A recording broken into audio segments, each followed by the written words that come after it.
You don't see her, she barely has lines, but somehow Maureen Prescott is the match that lights every single fire in the Scream franchise. From Scream 1996 through Scream 6 2023, she's the silent specter behind every Ghostface mask.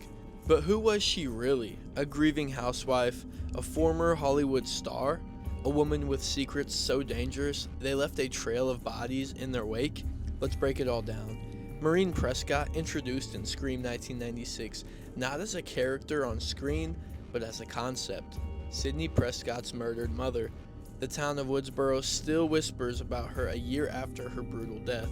She was labeled a fun haver, the town thought, and the woman whose choices allegedly tore families apart. Maybe she's a slut, just like her mother. But here's where it gets juicy. Maureen's death wasn't just a random act of violence. It was the catalyst for every major event in the Scream franchise. The first Ghostface killers, Billy Loomis and Stu Macher, I love Stu, used her death to justify their murders. Billy claims his mother left him after discovering that Maureen had an affair with his father, Hank Loomis. So yeah, Billy kills because of Maureen's sex life. That's some pent-up rage right there. And also Stu helped kill because, well, he's just Stu. But that's only scratching the surface. It's in Scream 3 where we get a bombshell revelation. Maureen had a completely separate identity as Rina Reynolds, a young actress trying to make it in Hollywood. That's right, long before she was a suburban wife and a mother, Maureen starred in sleazy, low-budget horror films under a fake name. She was trying to escape a dark past. During her time in Hollywood, she was assaulted by a group of producers, an event that left lasting trauma. One of those assaults resulted in a child, Roman frickin' Bridger, whom Maureen gave up and tried to forget. Roman, bitter and abandoned, would grow up to become the Ghostface killer in Scream 3, orchestrating the events of the original movie from behind the scenes.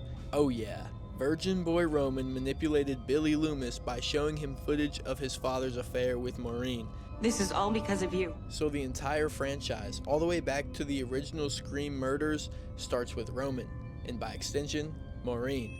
She's the original sin, the one woman whose face we never truly see until Scream 3 in a dream becomes the original trauma for Sidney, the obsession of multiple killers, and the thread tying the entire franchise together. She's not just a victim, she's the cornerstone of the story.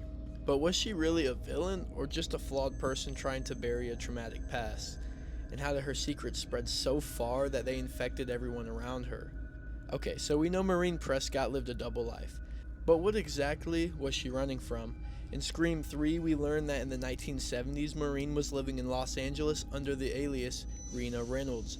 She was trying to make it as an actress, which in Hollywood terms often translate to she got in some bad horror movies, some low-budget undercover cornos with a P, and a lot of sketchy situations as well. According to Milton, a sleazy producer in Scream 3, Maureen was invited to parties that turned into non-consensual group situations, or Diddy party type of situations, which was when she was assaulted.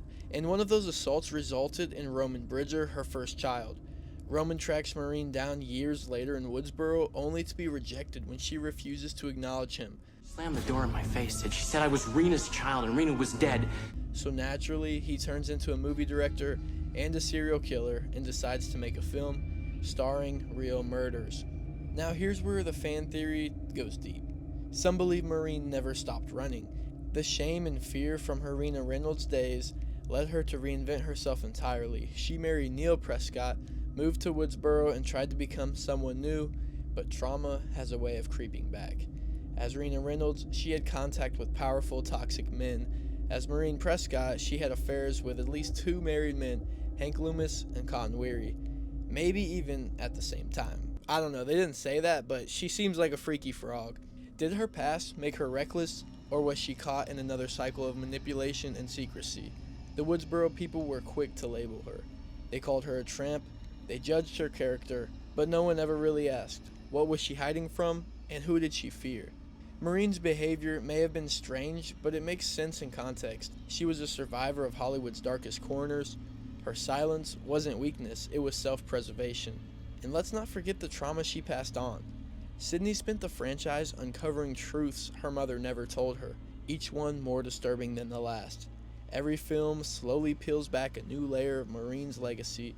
In Scream 1996, she's painted as the town scandal. In Scream 2, her past triggers another killer, Mrs. Loomis.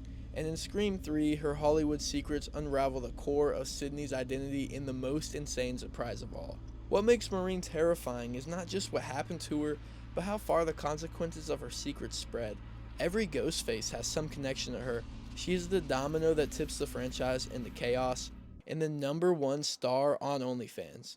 Hey yo! Sorry, Maureen. So what if she hadn't lied? What if Rina Reynolds had come clean to her daughter? Would it have stopped the cycle?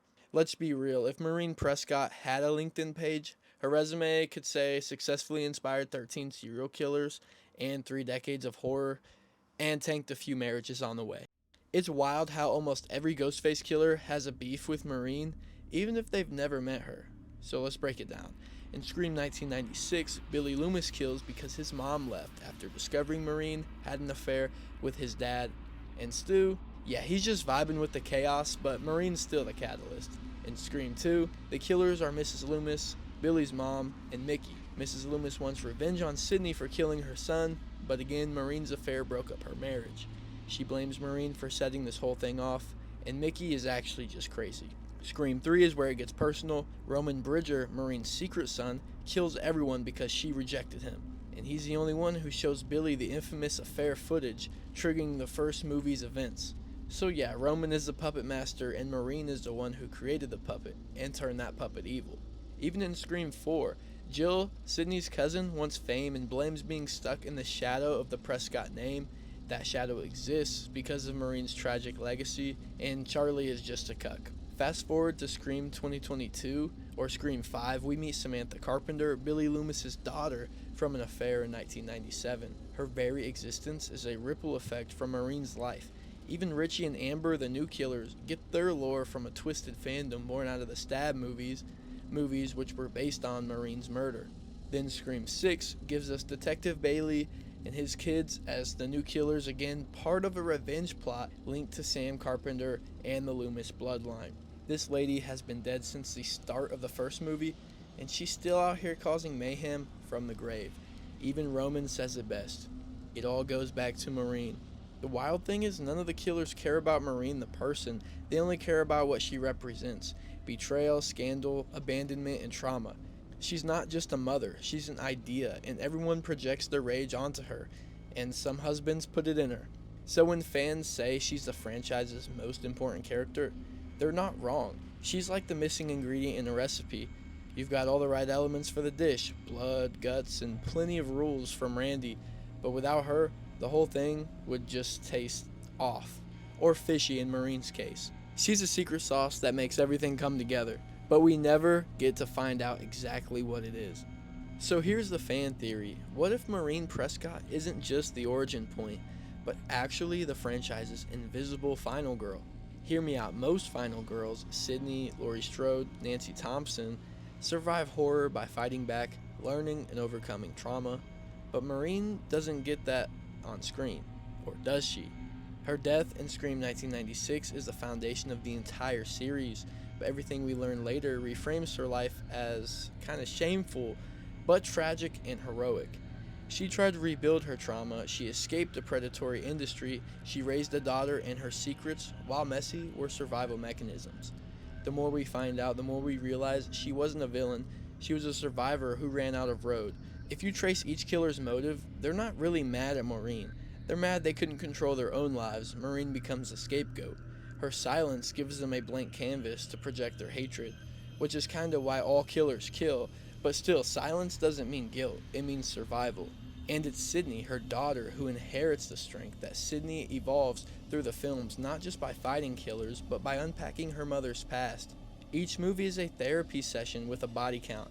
Maureen's arc isn't just about what she did, but what she passed on. Resilience, independence, and the ability to confront the darkness. So maybe Maureen isn't just the woman who started it all. Maybe she's the original final girl. One whose scars were inherited and whose legacy shaped the true hero. From Rina Reynolds to Maureen to Sidney, The Prescott line is one of trauma and survival. And Maureen, she's the ghost that haunts every frame, even if we never see her face. Let me know what you think down in the comments below. Is Maureen Prescott the most important character in the Scream franchise, or just the most tragic? Please drop a like and hit that subscribe button, or you will have a nightmare of creepy old Maureen just like Sidney did in Scream 3. Thank y'all so much for watching, and have a blessed day. Peace!